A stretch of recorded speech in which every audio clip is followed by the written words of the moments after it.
சில நேரம் ம், சில மனிதர்களுக்கு ம். இந்த கோல்டு வர்றது ரொம்ப நல்லது. ஏன்? ஆமா. ஓ, அது ஆமா. ரொம்ப மேட்சிங் ஆயிடும். ஆமா, ம், நேச்சுரலி ஆ. இப்போ வந்து இந்த கோல்டு இருக்குல்ல, ம். அது வந்து சாங்குக்கு ப்ளஸ். ஓ, எப்படி இது? thank you. அது தெரியலே. அப்போ கோல்டுக்கு கொஞ்சம் அப்ளாஸ் கொடுக்கலாம். Okay, thank you. நீங்க அப்படி இந்த மாதிரி சாங்ஸ் எல்லாம் செலக்ட் பண்றது. அப்போ வந்து ஒரு பாட்டுக்கு நான் மும்பை போகும்போது ஆ. அங்க ஸ்ரேயா தான் பாடினான். ஆ. அப்போ வந்து அவர் சொன்னது எனக்கு வந்து கோல்டு இருக்கு, கொஞ்சம் ஃபீவர் இருக்கு, அந்த மாதிரி எல்லாம். இப்போ நான் சொன்னது லெட்ஸ் ட்ரை இட் அவுட். ம். அப்போ வந்து ஸ்டுடியோல வந்தது. அப்போ இந்த கண்ணோண்டு சொல்லணு மிண்டாண்டு மின் அந்த சாங் தான். ஆ. அப்போ வந்து குரல் கேட்கும்போது கொஞ்சம் டிஃப்ரெண்டா இருந்தது.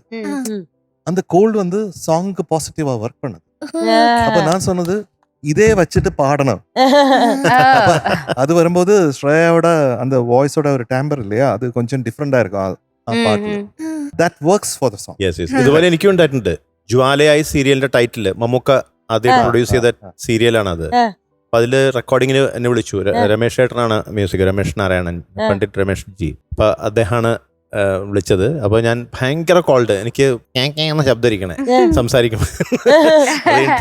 ഞാൻ അവിടെ തിരുവനന്തപുരത്താണ് റെക്കോർഡിങ്. അവിടെ എത്തി, ഇത്രയും ദൂരം യാത്രയെല്ലാം ചെയ്ത് അവിടെ എത്തി കഴിഞ്ഞപ്പോൾ എനിക്ക് ആകെ ഒരു ഭയങ്കര ബുദ്ധിമുട്ട്. ഞാൻ പറഞ്ഞു ഇത് ഇന്ന് പാടണില്ല, ഭയങ്കര കോൾഡാണ് എനിക്ക്. എടാ നീ ഇങ്ങനെ പാടി നോക്ക്, ചിലപ്പോൾ ഇത് മാച്ച് ആവും, നീ ഇന്ന് പാട്, നീ ഇത്രയും ദൂരം വന്നതല്ലേ, നീ ഇന്ന് പാടി നോക്കെന്ന് പറഞ്ഞു. അങ്ങനെ ഞാൻ പാടാൻ തുടങ്ങി.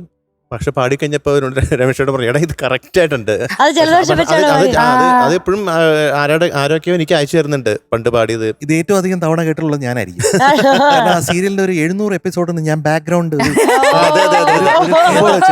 ദിവസം വരുമ്പോഴും മകരം, ഈ മകരം വേറൊരു പണിയില്ല, ഈ മകരത്തിന് അതിന്റെ റീ റെക്കോർഡിങ് വല്ല ആവശ്യമുണ്ടോ മധു? അതെ അതെ അതെ.